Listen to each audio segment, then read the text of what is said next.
Good morning. Welcome on this Wednesday morning. It is August 11th today.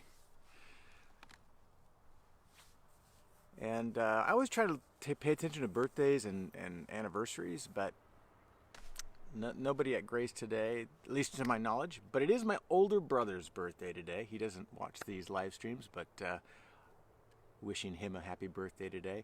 Letitia Sexton, good morning. Good to see you. Wendy Chadwick, good morning. And Jeremy, if you're watching too. Lori Agassi, good morning. There's my mom, good morning to you. Jim and Kathy Fuente, welcome. Welcome everyone on this Thursday morning. Janisa, good morning to you. Carmen, good to see you this morning. Jan Akins, welcome. There's my younger brother, Michael, and Kim. Good morning to you both, if you're both watching this morning.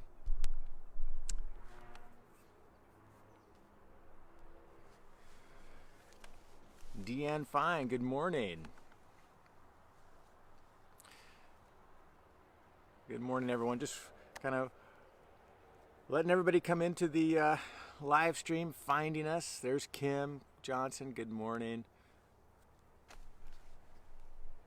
Welcome to you all. Sally Crocker, good morning.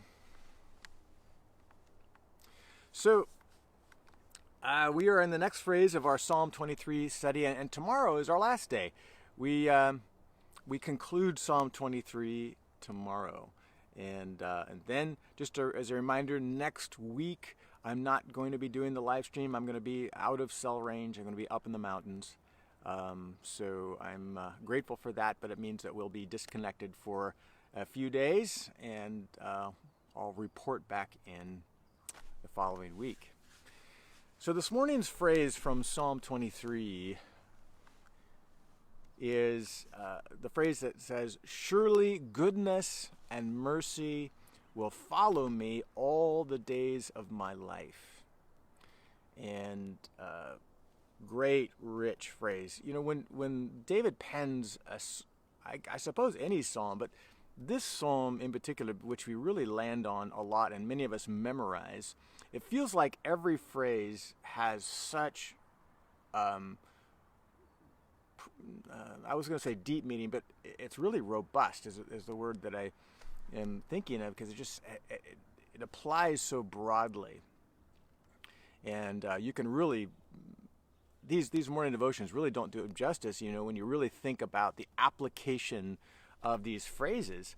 And that's what I love about the scriptures. We can start the 23rd Psalm over again and go through every phrase again and have them be relevant to whatever was happening in that couple of weeks that it takes to go through Psalm 23. I love that about the scriptures. They are alive and they apply today.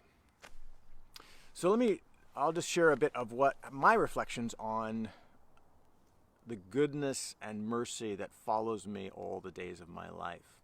Let me make a couple of observations with this.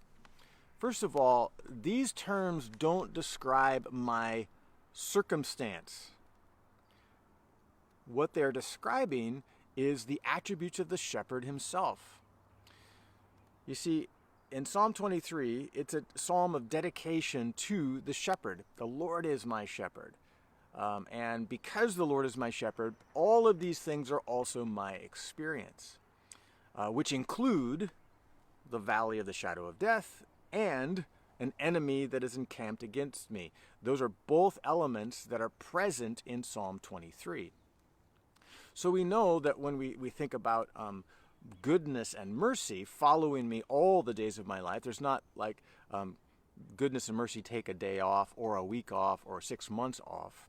The psalmist is saying they're present with me every single day. Well, how can goodness and mercy be present if we're going through the valley of the shadow of death, or we're experiencing a relational conflict? We wouldn't describe those as good. And mercy, by the way, is that familiar Hebrew word hesed. Hesed is translated in the Old Testament various ways: mercy, loving kindness, steadfast love, loyal love. It's that covenant-keeping love of God that is ours when we have a relationship with Him. That His love transcends our circumstance. His love transcends our obedience. He is present and walking with us. He is faithful to us no matter what. So if we look at that, first of all, just making the observation that these are attributes of the shepherd. They're not descriptive of our circumstance. That's helpful. If I'm going to say goodness, surely goodness and mercy is going to follow me all the days of my life, I can experience the goodness and mercy of God because He is present with me every single day, no matter what my medical diagnosis is, no matter what is happening in my life with regard to finances or other material possessions, no matter what my relationships to people feel like, and whether there's conflict present, or I have a wayward child, or there are circumstances beyond my control that are pressing and that are very painful, and so on. I can experience today the goodness and mercy of God through those circumstances. God's goodness never varies. The New Testament writer, James, says that in God there is it's John. In 1 John, he says that James says there's no shifting shadow with God. He doesn't change. And John says in Him is light and there's no darkness at all. This is the quality of the goodness of God. There is never evil present. There is never a shifting part of God that He's going to change His character suddenly on us. In Him is light. There is no darkness. And so we can really trust Him through these times. And His presence is so important. His mercy, His loving kindness, His loyal love toward us, which does not stop, we can experience and enjoy every single day despite our circumstance. And let me pause and just talk about this. It's easy to talk about these things and these concepts while things are going good. It's an entirely different feeling to talk about these things, these truths, when our life is experiencing hardship and pain and loss. We think about that verse in Romans chapter 8, late in the chapter, when Paul writes that, I'm wanting to quote it, but it's eluding my memory in this moment, but it has to do with God creates good out of bad. That's my rudimentary. You probably know the verse that I'm talking about. That God works all things for the good of those who have placed their faith in Him, trust in Him. We like to quote that. Well, we like to quote it to other people, really, and we apply it to our life as well. But it's easier to apply that when things are going well. It's harder to apply that when things aren't. So let me just speak from my experience. Things are going relatively well, so this is great.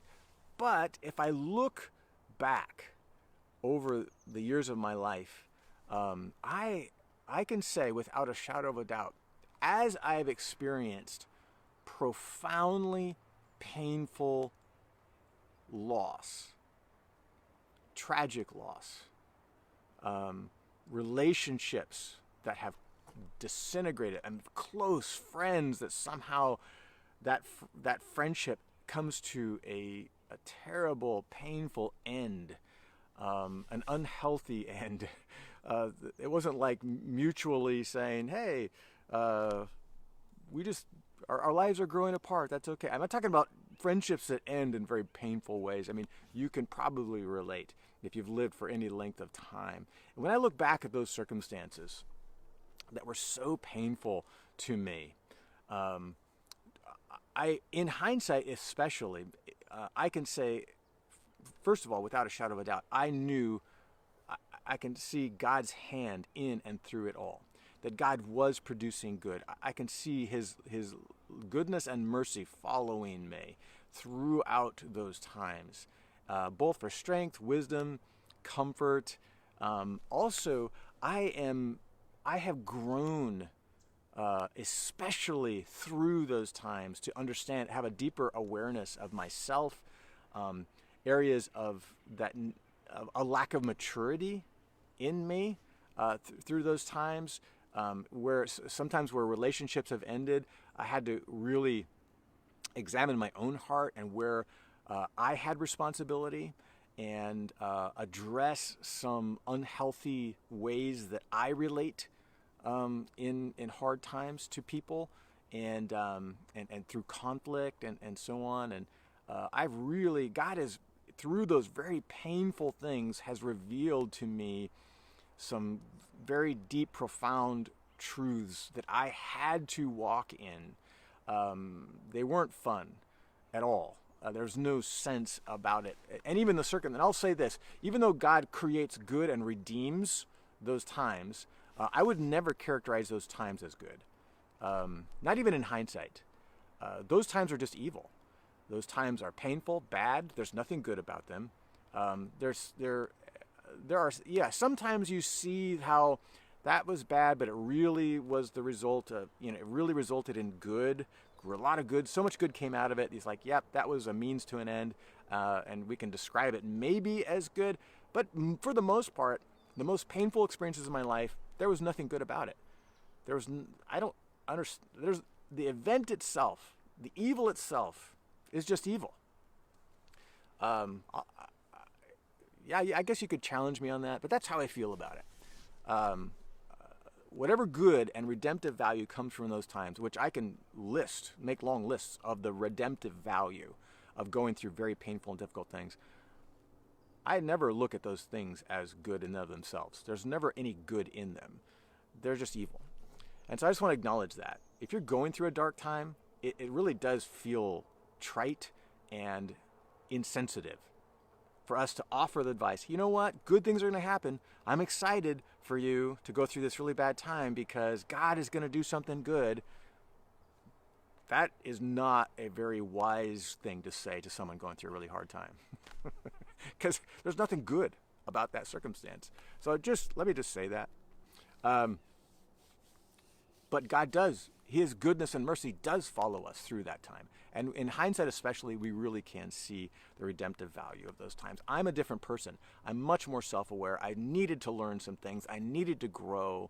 And the only way I could grow and become more of a healthy person, a person that has an ability to love more deeply, is to have my heart kind of torn and exposed to things that I had to own up to. And so I see that. If the goodness and mercy of God is not circumstantial, it's also, I would just say in conclusion this morning, I would say it's also not dependent upon my obedience. That's another thing I took away from this morning, among other things I was journaling. But for the sake of time, the second thing I thought was striking to me is that if love and mercy, goodness and mercy are following all my days, and that goodness and mercy is really rooted in the attributes of the shepherd himself, my relational experience with God, then, and it's not dependent upon my circumstance, it's also not dependent upon my obedience. I can be obedient or disobedient. God's goodness does not change. God's mercy toward me does not change. His loving kindness, his loyal love, his faithfulness to me does not change. God loves me, and that love can't be altered. It can't be thwarted. His love for me includes times where I'm not living up to the standard of holiness. I'm not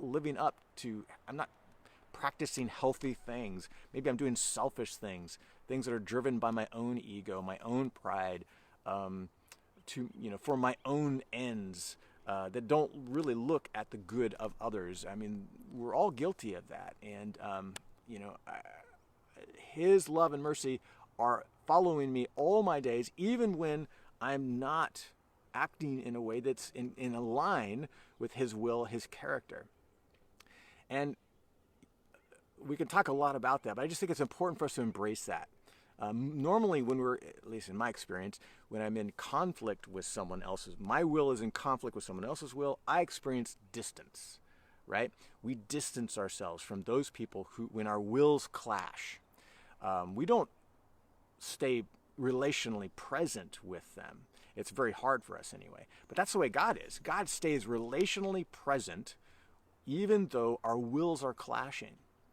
And I know this to be true through a number of things biblically. One is that when we sow to the wind, we will reap the whirlwind. This is something that Paul writes in Galatians. He quotes a proverb that there is consequences to our actions. If we are continually pursuing a will that is in conflict with God's will, that it's not part of God's will, God's going to allow us to feel the very natural consequences of that action.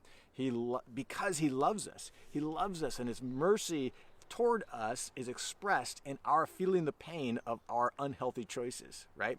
So relationally, He stays present as a loving Father who disciplines his child, a legitimate child. This is the writer of Hebrews in Hebrews chapter 12 that says the fact that God disciplines us is evidence that we are legitimate children of His. His love does not vary. So we could really unpack that one a lot, but I just wanted to make an observation of that. Sometimes I get this idea that when I am disobedient, that God distances Himself from me because He doesn't like me anymore, whatever.